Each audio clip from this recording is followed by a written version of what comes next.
Now. Got it.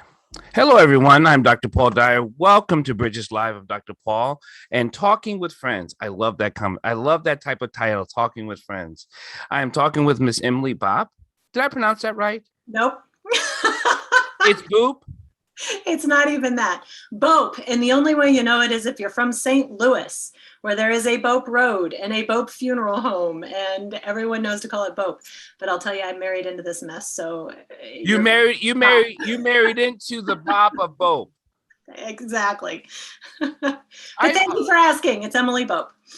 Hello, Miss Emily Bopp. Now, no, you're right. No one's ever going to get B-O-P-P as Bopp. No, unless you're from St. Louis. Unless you're from St. Louis. And we don't really count them too much. No. Because I'm not a Cardinals fan. I'm a Yankee fan. So that's done. I'm done with that. So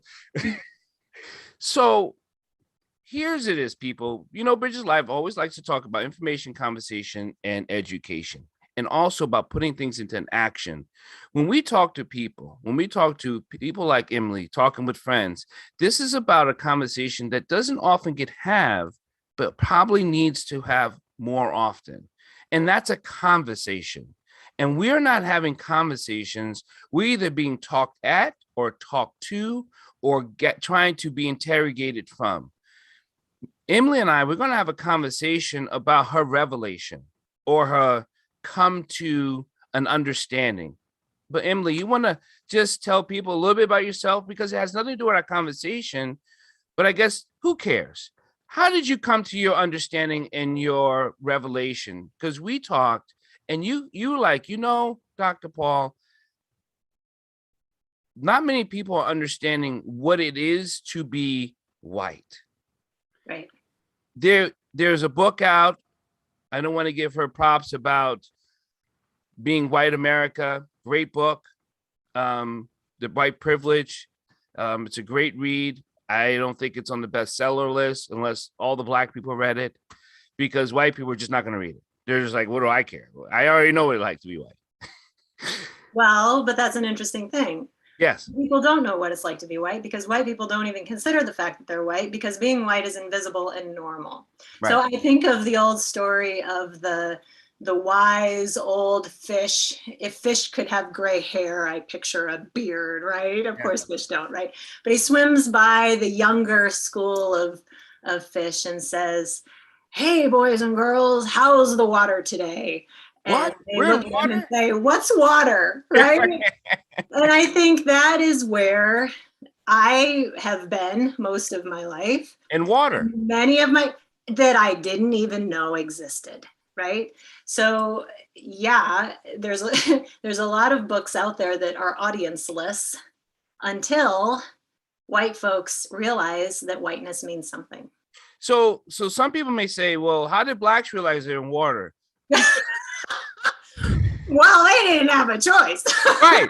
But here's the other thing. When you're choked out in the water, you kind of realize where you are and where you're not. Right. Mm-hmm. If you've never been in the water, you kind of realize it's hard to breathe here. Absolutely. And my Black friends will say, welcome, Emily, to the life we've been living since the day we were born. I'm glad you just got a clue, right?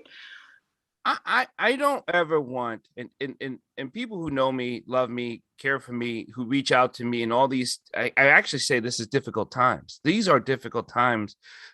I think these are difficult times that has been now understood by white America. It has always been difficult times, whether it be police issues, whether it be profiling, whether it be anything. It has always been an issue just by being in here in these United States. But when we have friends that reach out and say, I love you, Paul, we care for you, Paul, I trust him and know that. But they still may not feel what it's like to be in my shoes. And they don't have to feel that way, but they do have to understand it. And that's what I just don't get, why it's not understood. Yes, it's not understood. You didn't have a question there for me necessarily.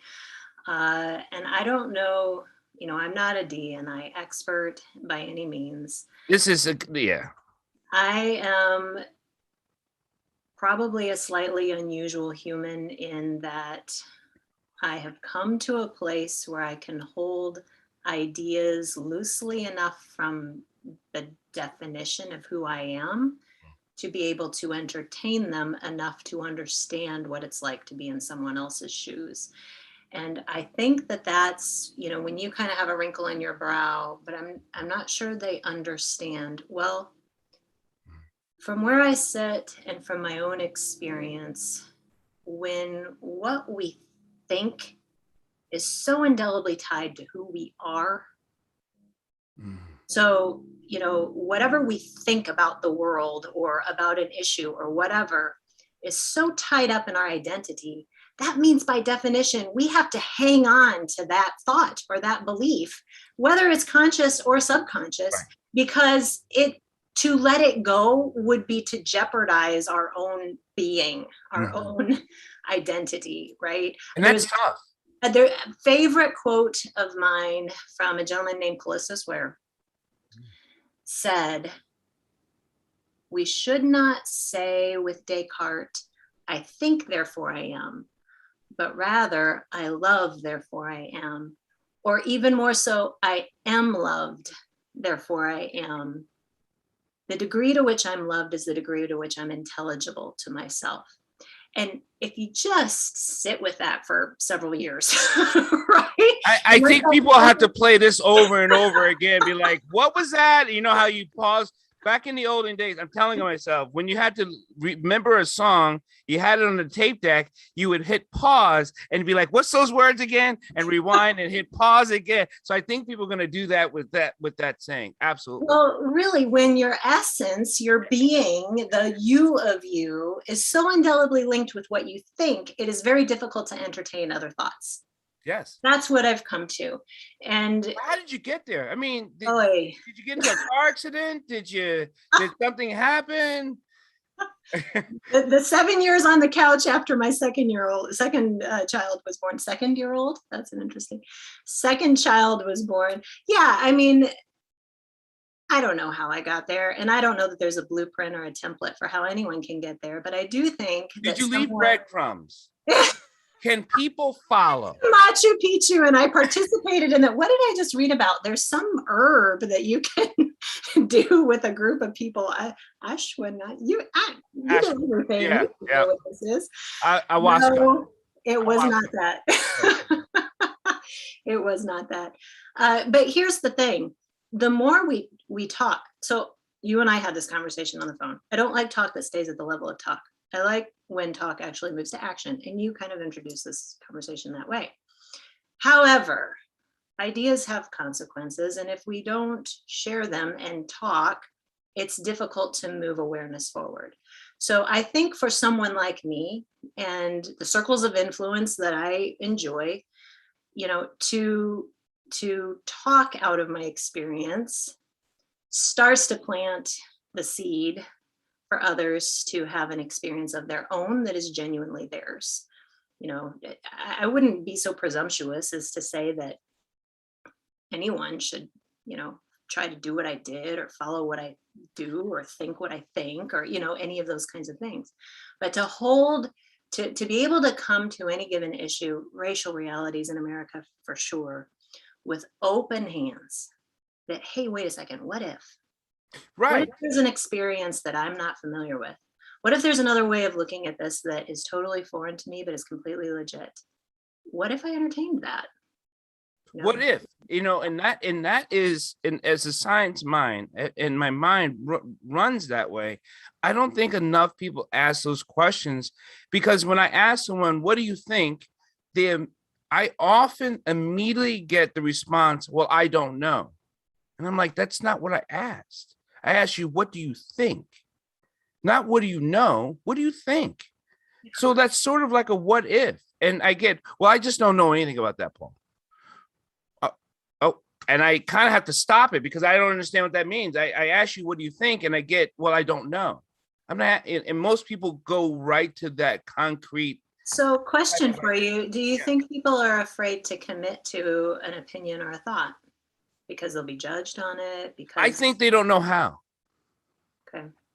I actually think they don't know how, because it was either not influenced, taught, or allowed. And if you listen to certain things, the way speech is spoken to children from the parental side, it's not often created. The ability to form your own idea. Right. Because a lot of it is being talked at. Yeah. And I understand it often comes out of, we're talking about the quintessential loving parents. They mean no harm, but to keep their child safe, to keep them taught and show love. But it doesn't mean they're creating a space for thoughts. They get told when dinner is, because this is when we have dinner. We have dinner now. And if a child goes, well, when can we have dinner another time? Because that's not when we have dinner. And it has nothing to do with you being defined. It could have been just a random question. But now when that gets pushed to the child, go, this is just what we do. Now it actually takes the child away from, should I ask any other question? Because that's so simple. And I got kicked to the curb. What happens if I ask something that actually I have a connection to? I don't know if I want those feelings to be scarred like that. Yeah. Yeah. I don't know is also a really great abdication of responsibility. It's difficult to have an idea, have an opinion, have a thought, have it fully formed. It takes, well, you're a neuroscience person. It takes synapses actually doing things. Right. And our brains evolutionarily would like to conserve energy and, sit in the back seat. So I think there's part of that too. But you started out this question by asking, what was my revelation? I love this TED Talk by a mathematician in one of the Scandinavian countries. And I'm sorry, I'm not remembering his name and I'm not remembering where it was, but he goes on and on about the beauty of the number 4/3. So if you Google search TED Talk 4/3, I'm sure you'll get it. And I highly recommend it. This is one of my son and I's favorites. We watch it at least once a year. But his whole thing is, what does it mean to understand something? And what it means to understand something is to be able to see it from multiple points of view. Correct. And so he goes through all of these mathematical gymnastics around the different ways to represent 4/3 and ways that you can visualize 4/3 and what a beautiful number 4/3 is. And I'm telling you, by the end of it, you're going to be in love with the number 4/3 because this guy is so endearing. I'm actually writing out the math right now in 4/3 and how it can be devised. And yeah. How do you hear 4/3? And he's got music going and the way it's syncopated and it's the coolest thing. And at the very end, he says, you can take this all the way to the level of immersion. So there's the ocean. You can understand the ocean by looking at pictures of it. You can stand the ocean by, going to the beach and walking on it. You can understand the ocean by getting in it and swimming around in it. And that is how you will really understand something. So the first weekend of the riots in June, after George Floyd was murdered, one of my friends, who's Black, I texted her. I hadn't seen her since COVID had broken out. She's a consultant in town. I'm a consultant in town. We met in a networking event and hit it off, and now we're very close. Anyway, I texted her and I said, I haven't been able to get you out of my mind. I'm worried about you. How are you doing? She texted me back. Not well. It's been rough. Some of us are getting together to pray on Tuesday night. Here's the Zoom link. I said, I'll be there. So I show up on Tuesday night, and a little bit of praying did happen at the very end. But I was privy to about an hour and a half of, I would say, 8 or 9 African-American women commiserating about what their families were going through. I heard about the woman whose husband had been falsely accused of a counterfeit $20 bill several years ago, and how all of this was bringing back sort of some PSTD of that experience for him, how he never really wants to talk about it, how they don't talk about it. And I heard this group of women sharing things with each other that they hadn't even thought to share with each other necessarily, right? And I'll tell you, I felt like I was on sacred ground, and I don't say that lightly. And it was an in the ocean experience for me. I had gone upstairs, much like I have here, because it was in the evening. I'm getting away from family right during COVID, and hid out in the guest bedroom to get on this Zoom call. And I came downstairs. My family was in the living room, and I said, "Guys, I'm changed. I don't know how yet. Something just happened. I'm different." And so that's what launched. I mean, you say, did something happen? Well, of course, like there's been a whole life that came up to that point. How was I even friends with this person? How did I say yes to, there's a lot that leads a life to any given point, but that was definitely a turning point. But you said yes. She asked, you said yes. You could have said not so much no, too late, not sure. Your heart said yes. And I think once a person listens to the heart, not their conceptual mind, not their ego mind, not their perceived mind, not their false, whatever their reality you think it is, when you listen to your heart, you said yes. And it had nothing to do with, God, I hope I get there and I hope she's going to be okay, but I hope I'm accepted. Yes is yes. That's the swim. That's you getting wet in the ocean. Because I think people can get into the ocean, they never swim. They just kind of walk about, you know? And they'll say, well, I don't know how to swim. I'm not asking you again. I'm asking you just to dive in. We'll teach you. Just be there. Just say yes. Well, and so that yes led to a bunch of other yeses. So I guess anybody listening to this, it gets really fun.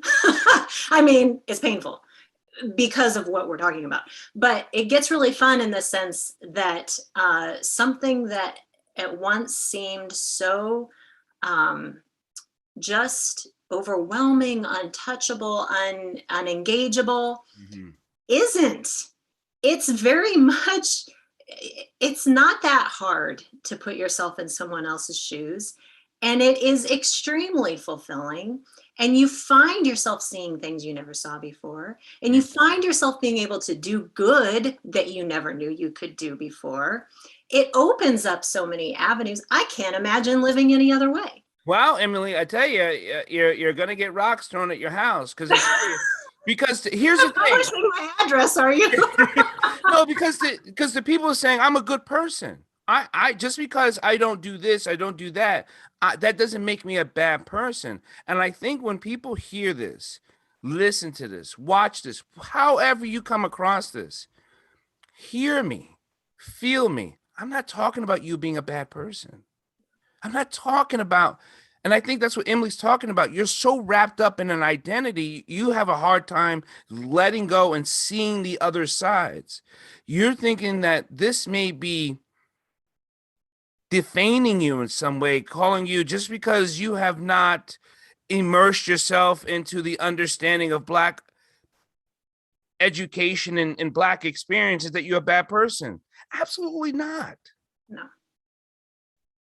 But there is no life in right or wrong. Right. Right or wrong is a dead end. Yep. It is this. There's perspectives, and we can be free to engage perspectives without it jeopardizing who we are in our core.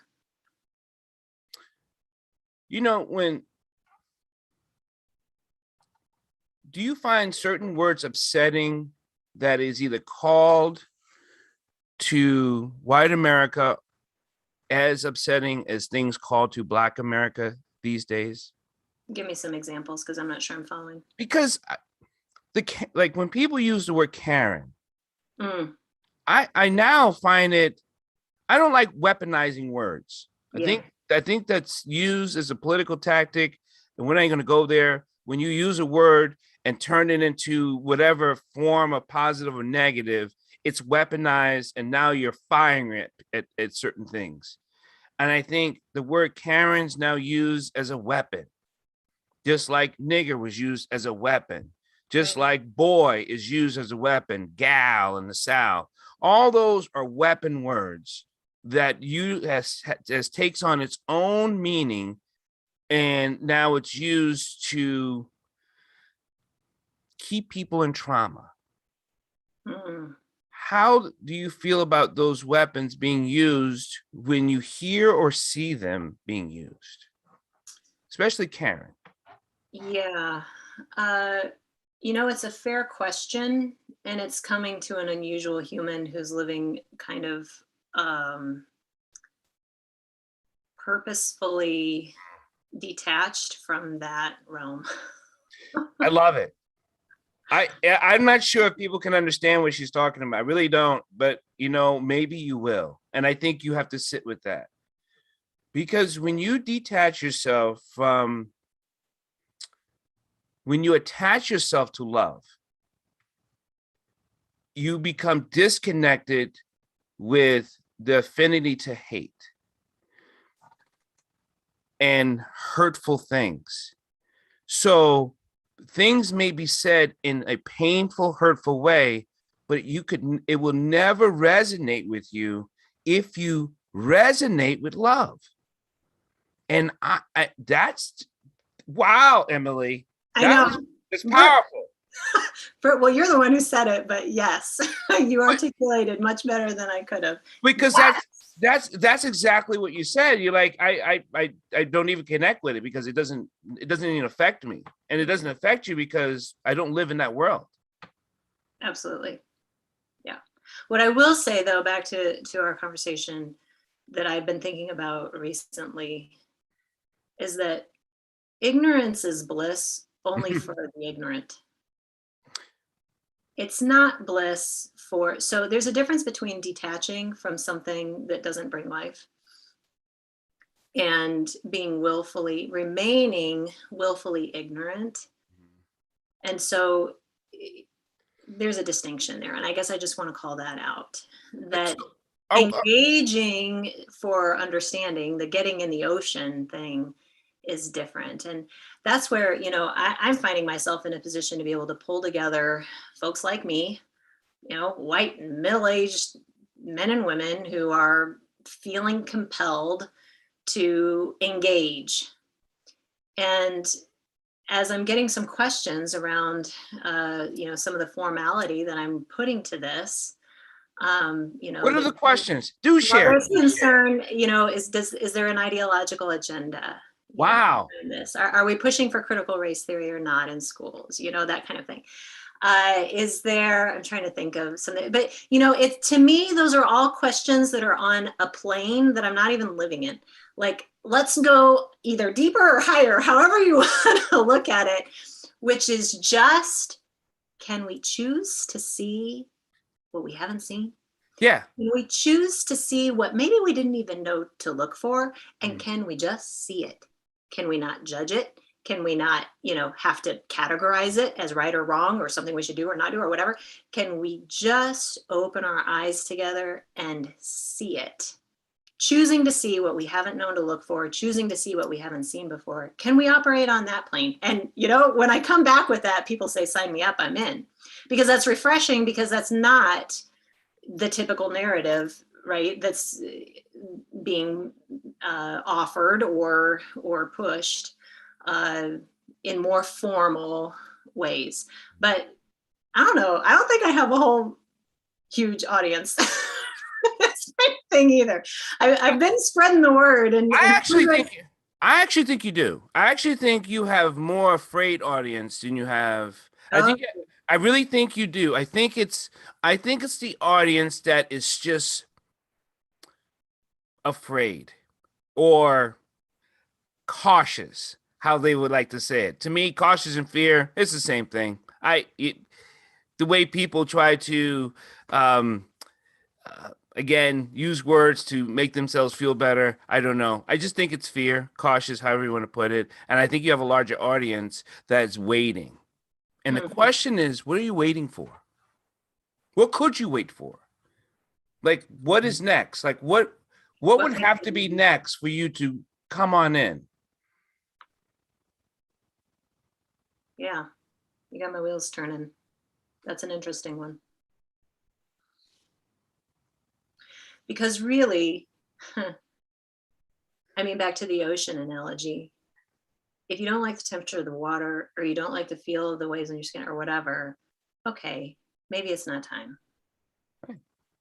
But if everything in you is saying, just go swim, just get in, just start doing. Get a floaty. Exactly. And let's just jump in and try. I don't know. But there's sharks in the water, Emily, and there's jellyfish, and there's this and there's this, and you get all that, right? You get, what about this? What about that? And you're gonna get this, and wow. You know, you said it, and I'll say it again. There's a fearlessness in love. Yeah. If we can reacquaint ourselves with our own heart and tap into that seed of goodness, it takes away the fear and it puts everything in perspective. So are people challenging themselves when and I've said this in other formats and other shows, if you have fear, the question that I would like for you to ask is, do you have pure love? Because you're not allowed to have both. Well, there isn't room for both, right? Right. And I think that stops people when I say that. I say, well, if you have fear, you don't have pure love. Well, I didn't say you didn't love. Stop minimizing and putting in the box. Right. Pure love means completely open. Not love of this, love of that. I don't like that so much. Well, if you don't like that so much, it's not pure love. It's not agape. It's not whole love. It's not the God's love, right? You have segregated love. And once you have segregated love, you have segregation. Oh, there you go.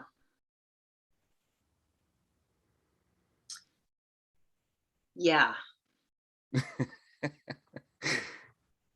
You have I bless you. I don't bless. I mean, I'm not but thank you for taking this time to talk about. And I think when people hear this, and I'm not going to put those words into, are we talking about understanding what type of privilege people have or don't have? No, this is a conversation about saying yes. And I love that. Yeah. The thing is, saying yes the first time is the scariest. And it's mainly because it's fear of the unknown. So if we could give ourselves a little credit, that's a perfectly rational fear of the unknown. Say yes once, and then a path will start to unfold that'll prove to you that your yes was worth it, and that it's not scary, and that there's an opportunity for you to see life larger than you knew you could. Now, with some of the positive conversations you have had with people, has those been surprising? So I just had one of those today, actually. Yes, a little bit surprising. When you bounce into a kindred spirit, though, like, I mean, it was a half an hour call that we had scheduled as just gentlemen in Arizona. I'm in Indiana, right? And it's now 40 minutes past the hour, and we're still firing away at each other. Oh, but in this, oh, but in that. And so it's almost like that resonant frequency thing when, you know, you find someone. And that's very exciting. So this is a white middle-aged gentleman who, you know, kind of had that same, I call it a key turn. Mm-hmm. That night that I spent with my friend and her friends on the Zoom call, you know, it was like something turned inside. And so for him to say, yeah, I had that too, you know, something turned. And then I started having coffee with some of my colleagues who are people of color. And, you know, I was asking them their real life experiences, and they were actually telling me. And then, you know, it got me reading books, and then it had me, you know, doing this or that. Yeah, it's exciting. You mentioned something that I don't know if I talked about it before, but when that night happened, when all the thing exploded, and a lot of people were just all through the streets, got very few phone calls from friends. my white friends. Very few. Out of the few that text me and said, "Are you okay, Paul? I love you. Just want to let you know I hope you're okay." That meant a lot to me. But I didn't think about the people who didn't text me a call. I didn't think about that, saying that they don't care. So I don't want people to think if you didn't make a call, but if you hear this, you can still have an opportunity to make that call and say, I still think about you. I care for you, because these are troubling times. And they're understood troubling times. They're not made up. They're all over the media, all over news. It's here. I don't want to call it Armageddon or anything like that. I don't want to put this whole dark doom and gloom thing, but it's troubling times. I have a Black man's conversation talk, and we talk about that we feel like we're being hunted. We feel like we're being hunted. And we're all we call smart, well-educated, blah, blah, blah men. And we feel that every time we leave the house, we're being hunted. It's a crazy feeling to have, thinking about, am I going to make it home today because of a citizen or a person who feels like they're in the right, or a person or a cop who feels like they're in the right, that you're not going to make it home. So, Dr. Dyer, you are the third African-American male who has shared that same sentiment with me. I didn't know in June of 2020, and when I started on this whole journey, that I had empathic tendencies. I have learned in engaging this that the weight of billions of people over the centuries is not something that I can carry. I shouldn't. Mm-hmm.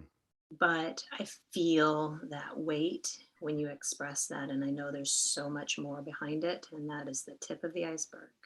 But I want you to hear me say, I've learned to feel it in order to learn from it, get very curious and understanding it, and in the ocean experience, so that I can do better. But then I put it down. And I want my white friends to hear that too, because it's heavy.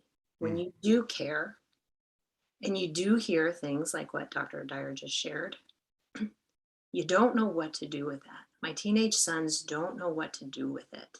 When they hear the talks at school, they come home sometimes in tears. But Mom, what are we supposed to do? Right? So first of all, thank you for sharing that. That's something that I think more white folks need to hear from their friends. Having said that, it's not your responsibility to educate us, which is why I'm working very hard to pull my white friends along with me and say, come on, let's get our shit together, because we're not the ones who've been traumatized, and we're the ones who are in a position to be able to impact change. So onus is on us fully, but thank you for expressing it, because when you do, we have the opportunity to have that in the ocean experience. I can't imagine fearing for my life leaving from my house, and I'll never have to, because I'm white. I want to say thank everyone for listening to Conversation with a Friend. And thank you, Emily Bopp. And thank you, everyone, for listening to Bridges Live with Dr. Paul Dyer. We will always be here for you to listen, for you to express, to hopefully give you some information, some understanding, and hopefully you take that into an action. And your action today is, so I feel like almost like electric company. The word today is yes. Just say yes. Yes to love, and yes to a chance, and yes to hope. Once you say yes, it's a beginning. Emily, anything before we leave? Nothing other than ditto to that. I love it. Well done. Very well done. Thank you, everyone, and have a blessed evening.